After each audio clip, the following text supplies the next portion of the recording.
Hey guys, this is Lucas from Better Coding Academy, and in this video we are going to be having a look at using styled components. So I will show you how to get started with styled components as quickly as possible. So first and foremost, let's go to the styled components website over here. It's just styledcomponents.com, and it looks pretty cool. It calls itself Visual Primitives for the Component Age, but probably the best way to describe styled components is calling it a CSS in JS library. So there are quite a few options like this out there, and it's not a concept that is unique to React, but it is most commonly used within single page front-end frameworks such as React, Vue, Angular, that kind of stuff. So styled components specifically is for React, and it basically allows you to write your CSS as kind of part of your component. It's super duper cool. I'm going to just jump straight into it and show you how I like to use it. So first and foremost, let's just add styled components as a dependency, and I'm going to just run the watch command again. And inside of my root component here, so first and foremost, I have this on my page, just the root text here. So let's just say that now we wanted to write hello world, but we wanted the text to be red. So what I would do is I'd probably first and foremost, I've noticed that I'm using an H1 here. So if I want to keep the H1, I can do that as well. So I'm going to write import styled from styled components like this.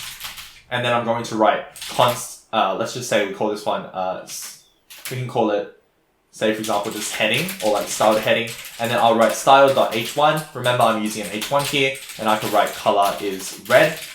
And let's also do text align center, because why not? Now you'll notice that I also have the right kind of syntax highlighting for CSS inside of here. That's because I'm using Babel JavaScript, so you might like to use that as well. You can just install that, and it kind of depends upon your editor as well. I'm using VS Code, so yours might be slightly different. So let's just write heading inside of here, and let's write hello world like that. Now once we save, you'll notice if we refresh over here, we get hello world over here in the center. Now before we continue, let's have a look at how this actually works. You'll notice that we have two classes here. We have an SCBDVAJA and then GWMZGF. Now obviously I didn't write these in. These are generated by styled components, and they correspond to a style tag which styled components naturally automatically creates and generates here onto the page. So that's kind of how it works, and like I'm not going to go into the internals too much here, but that's how you use styled components on a very basic level. Now if you were to kind of extend this across your whole application, what would end up happening is like you might have, for example, let's just say we have a root here,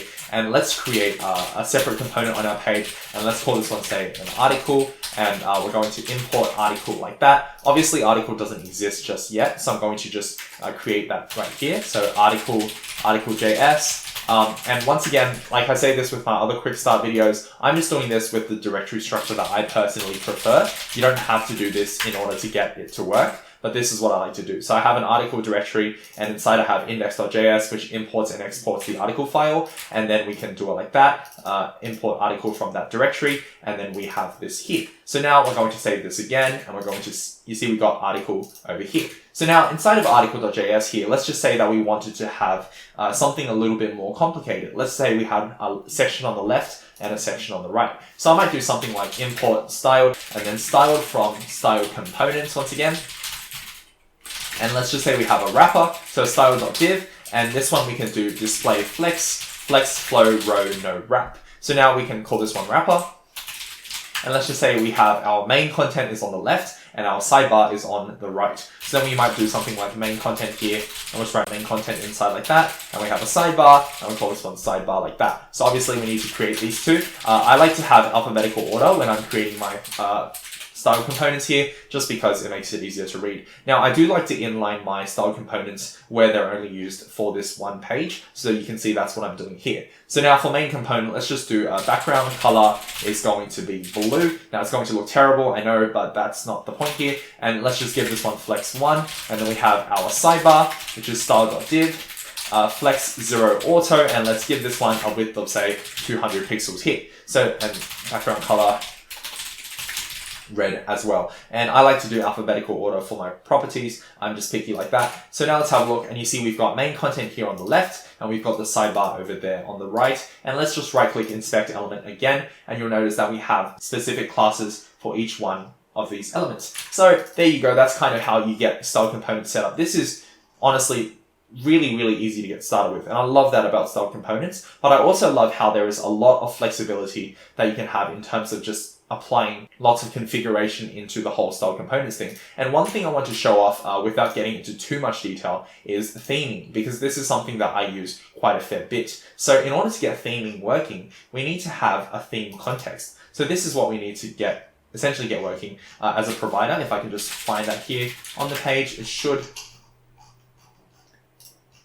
show me right here. It's a theme provider, but let me just check the API here so we can actually just copy it straight away. So we've got theme provider over here, and that is how we use it. Okay, so what I personally like to do for this is, if you look at the directory structure over here, is I like to have, well, I usually have a shared directory where I store my style components theme, but I'm going to just create a directory here now called style components, and then I'm going to call this one theme.js like that. Alternatively, you can probably do like even like config theme.js, which is probably better in this particular case. And then what we can do is, for this file here, I have a couple colors. Now, this is how I personally like to do it. I actually have this website that I like to use. It's called colorblindness.com, color name hue. And essentially what this allows me to do is it allows me to give every single color a different name. Well, not every color, but like it basically gives a different name to most colors here. As you can see, the colors change. So what I like to do is, let's just say that I wanted to have an application with this particular shade of blue.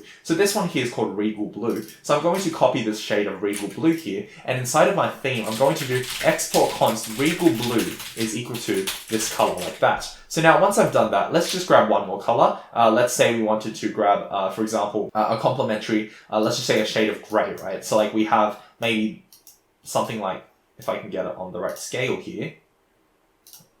There we go. And let's just say that we wanted this shade of gray here. This one's called dim gray, 636363. So we're going to use that export const dim gray is equal to, and then just copy that in like that. And now we have these two colors, alphabetical order, personal preference. So now that we have those two, what we're going to do is I'm going to go into my index.js here, and I'm going to import theme provider from style components.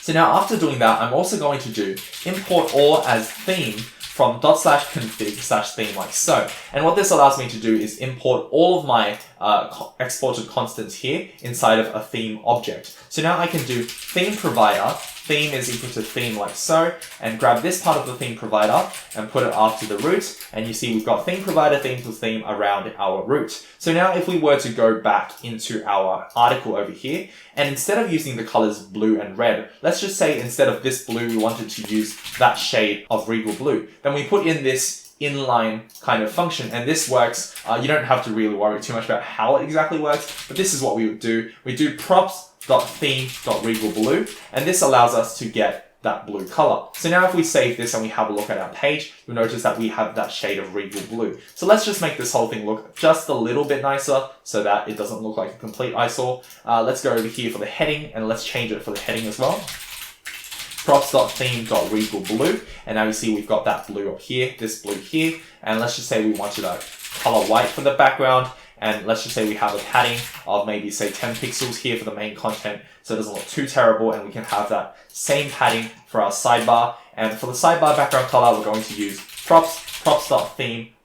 And let's use dim gray, and let's see how that works. We've got our sidebar over there, color's also going to be white. So we've got our sidebar, we've got our main content, and hello world up there like so. And now you see we can use the theme, and you can now see how we can use this to kind of create a consistent style language across your whole application, and sometimes across multiple applications, because this file here you can kind of save and you can use in multiple projects or in multiple websites in the same project in like a mono repo or something. So it just really depends on your needs within your project.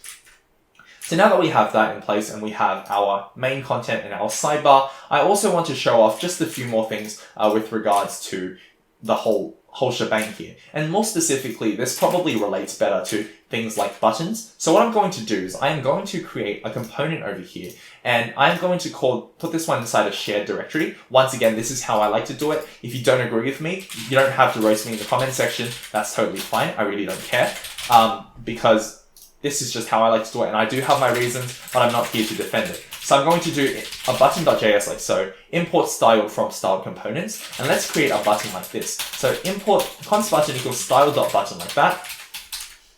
And let's go here and let's write background color, and let's grab in that shade of blue. So props.theme.regalblue, if I remember correctly. My memory here is terrible, so regal blue, that is correct. And now let's also grab color white, and let's just do appearance none. So this is a really, really simple button so far. Let's just get this exported, and we can slowly start to customize the styles once we get it here onto the page. So we've got main content here. Let's just put this one inside of a p tag, because why not? And let's put a separate p tag, and inside of here let's put a button, and we're going to write just hello, click me. I'll call it just click me here, probably is better here. And then for our button, I'm going to do import button from hash component/share/button. This will not work. I'm going to Control-C this over here, save that. I'm going to go into package.json, and I'm going to add in an alias inside of parcel. So this will basically allow me to just access the components directory like that using an absolute alias path like that. So now if I do yarn watch again, it should work. And you see now the whole thing is built, and we go over here and we have a nice button. Now let's style this button a little bit more. It does look pretty nice coincidentally, but let's just get it so that it's in a really nice place and we don't really have to mess with it too much. So let's do 1 pixel solid white. And then for the padding, maybe we can do like padding 0.25 EM, 0.5 EM, like so. Now we have that padding over here. So we have a button, it looks pretty nice. Let's also add a hover effect. So for hover, what you do is you do this kind of syntax here for hover, and then what we do is inside of here, let's just do background color is props.theme, oops, my bad, props.theme.regalblue is the color, and the background color becomes white. Like that, and let's add in a transition for background color 0.25 seconds, color 0.25 seconds as well. So now let's save that. Let's also add a cursor on pointer, because why not? So now you see we've got our button, we hover over it, and it does that nice thing there. So that's pretty cool, and our button is working just fine. And I just showed you how to add in custom pseudo classes and pseudo states here, pseudo selectors here. So that's how we do that part here.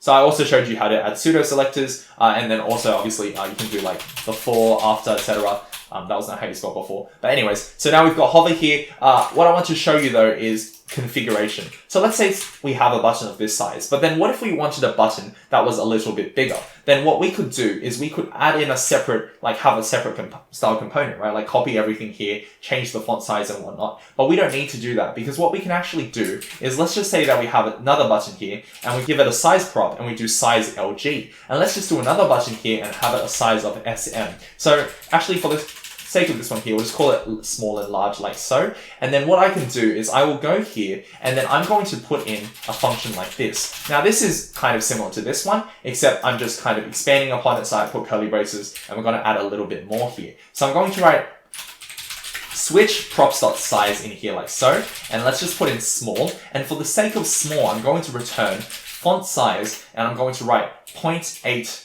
Or let's just do a couple pixel sizes because it's easier to understand. Font size 12 pixels with a semicolon inside of there. And then I'm going to also do large. And then large can have a font size of, let's just say 20 pixels. And then let's just say that the default font size here, because obviously if these don't return, then we go down here, it's going to be 16 pixels. Or we can say medium or whatever. But this is kind of how you would do that. Now let's save this and have a look. And you'll notice here we have 3 different button sizes, and that's pretty cool. So that's the kind of configuration that you can do here. And if you want to do this kind of stuff inline, for example, if we wanted another button here that was block, then we might do button block, click me like so, and then you can kind of style that as well. So then you can do let's say we go down here, do one more. And then I was going to do this one as an inline, but I guess that's not going to work. So we can do if props.block, then we can do return, and you can put backticks in here as well. And then we can do let's say display block with 100%. So that's usually what you go for. And now this button fills up like that. Like I said, I previously mentioned about using it inline. So we might do something like another button here, and we might give this one say no border, and maybe block and also no border, because why not? And then for no border, what I could do here is basically put this one in a prop, and then I might do props.no border, in which case you would do 0, otherwise you would do 1 pixel solid white like that. And that also works, so now we've got this button here which has no border. So there you go, that's kind of configuring, and this can become incredibly powerful because then you can use this and you can configure the different kind of things. So now even just one single button style component in about 30 lines of code, we can support so many different button types, and it just keeps getting better and better whilst helping to maintain a consistent design language across your application. So that's the most basic use of style components. It does get more complicated than this, and for good reason. There are some really cool things that you can do with style components, but for this video, I just wanted to show you how to get started. Hope you guys have enjoyed this video. Make sure to like and subscribe. This has been Lucas with Better Coding Academy, and see you guys later.